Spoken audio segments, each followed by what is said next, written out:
Nakakatuwa, almost perfect ang ang pagtanim ko ng kalabasa dito sa area nito. Ito 1 2 3 4 5 6 7 8 9 10. Yun guys, for today's video nandito tayo ngayon sa aking taniman. May mga tanim ako ditong talong, kalabasa, okra, sili. Pero dito tayo ngayon sa aking talungan. Tara, let's go, samahan nyo ako.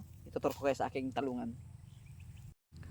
Guys, bali ito yung talong ko. Ayan, kung makikita nyo ang taba kasi dito sa dito sa aking lupa talagang pinagtanim ay talaga nga namang napaka nito taba kasi pinaghalo na ito na ipa ng palay na ilang months na ito. Bali 7 months ng ipa ng palay na ito. Kaya tingnan niyo naman ang resulta dito sa area na ito. Tagang ang ipa talaga ng palay ay napaka-epektibo sa pagtanim ng mga halaman. No? Tingnan niyo naman guys, oh. Napakarami niyan, no. Ayan. Bala ko sanang magdilig ngayong hapon kasi makulimlim ang panahon. Walang gaanong init, walang araw. Nakita ko yung aking mga tanim ay basa pa ang lupa. Kaya sabi ko, hindi ko na muna didiligan. Ayan. Ayan, guys, oh. Ito yung mga tanim kong talong. Ayan, ang tataba niyan. At ang lalapad ng dahon. Ito naman, guys, itong area na ito. Kanina sa Mampalad, may kalabaw na nakabitaw dito. Tingnan niyo naman yung dito nagbulubulubod. Kaya ito, nanghinayang ako, hindi ko na nabidyo kasi lubat ako kanina. Nanghinayang lang ako kasi ang ganda na sana ng buwelo nung mga kasabay niya, pero itong dito ay nabalda o maantala yung paglago ng kanyang ng kanyang mga dahon o ng paglaki niya. Ayan, oh, ang dami niyan. Bilang ko ay nasa 70 puno yung naapektuhan, o katulad doon namatay na, hindi ko alam kung mabubuhay pa siya, pero karami okay pa naman, kaya lang talagang nabalda talaga siya o talagang nalanta kasi nga yung kalabaw dito ay talagang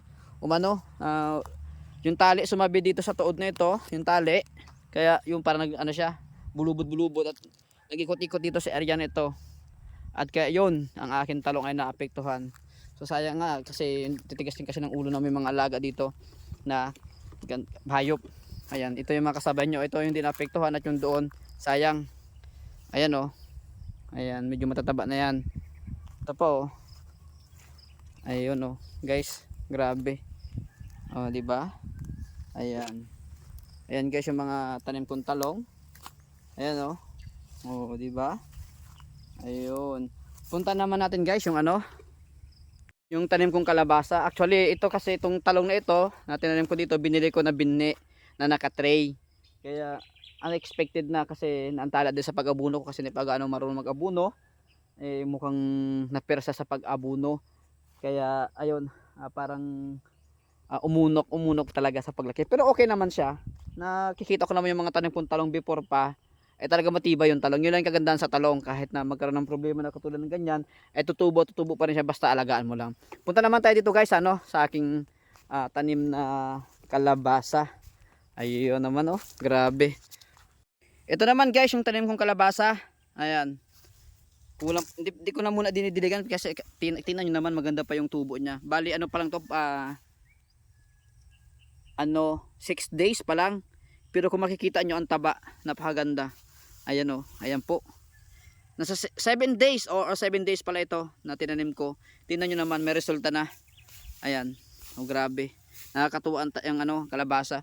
Ayun, ang tataba kasi nga dahil ito na compost na. Oh, yun ang tataba, oh. Grabe, oh. Ang ganda, na nakakatuwa naman. At guys, meron pa doon. Siguro dito sa area na ito, yung area na ito ay nasa 70 puno na tinanim ko. 70 buto ng kalabasa yung tinanim ko. Yung buto ng kalabasa, bali binigyan lang sa akin ng tindahan. Sayang, kaya tinanim ko. Ayan guys, oh. Ayan pa. Ayan, sunod-sunod siya. Ayan, kailangan na siyang sprayin. Kasi mayroon ng i-sprayin ko siya mamaya. Ayan guys, nakakatuwa, almost perfect ang ang pagtanim ko ng kalabasa dito sa area nito. Ito 1 2 3 4 5 6 7 8 9 10 11. Yung 11 butas na ginawa ko, na binutasan ko, ay tumubo lahat, walang pumalya. Kung nakikita niyo naman, ang ganda talaga, oh. Ayan, ulitin ko, 7 days pa lang po yan, 1 week pa lang. Oh, 1 week pa lang nga. Ito pa, itong isa sumablay. sumablay ito. Pero ito, ayan, oh, di ba kung makita nyo? Ayan guys, oh, ang dami. Ayan, merong isang ito. Ang tawag doon, squash, ano ba to? Ayun, patayin ko na ito. Ayan, nahuli ko na siya. Dudurugin kita ngayon. Ayan, durug na siya. Ayan, oh.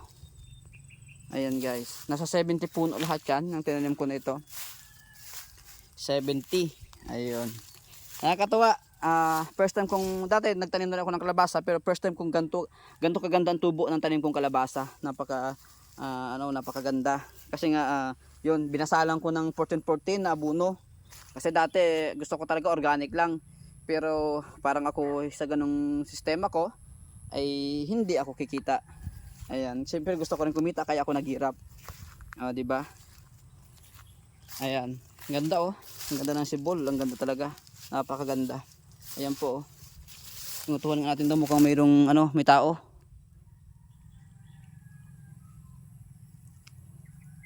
Mukhang may uod. Teka lang. Ayusin natin. Kailangan kasi ma-fix yun o maayos. Okay, wala namang uod. Pero tara, let's go doon pa sa iba. Yan guys, ito pa. Yan, ito pa yung tanim kong kalabasa. Kasi pag may tinanim, may aanihin. Kaya ako nagpapakirap kasi taas nga ng demand ng gulay.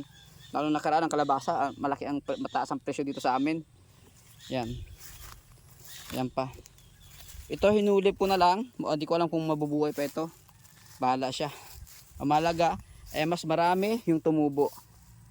Ayan. Yan guys, oh. Grabe, ang dami. Yan guys, for today's video, hanggang dito na lang. At ayun, ay pinasyal ko kayo sa mga tanim ko dito sa aking lupang pinagtamnan. At sana abang-abang kayo kung magandang magiging resulta ng aking pinaghirapan. Kasi bali, 70 puno yung tanim ko na na kalabasa. Dito lang si area nito. Mayroon pa doon akong tinanim, katatanim ko lang. Nasa 40 cents ang tinanim ko. Kahapon pa lang ko tinanim. Hindi ko lang nabidyohan. Tapos yung talong ko, nasa 230 puno. Hindi ko alam kung makakasurvive yung dinumog-dumog ng kalabaw. So guys, abang-abang kayo kung maganda ang resulta ng pagtatanim ko ng mga gulay. Hanggang dito na lang. Maraming salamat.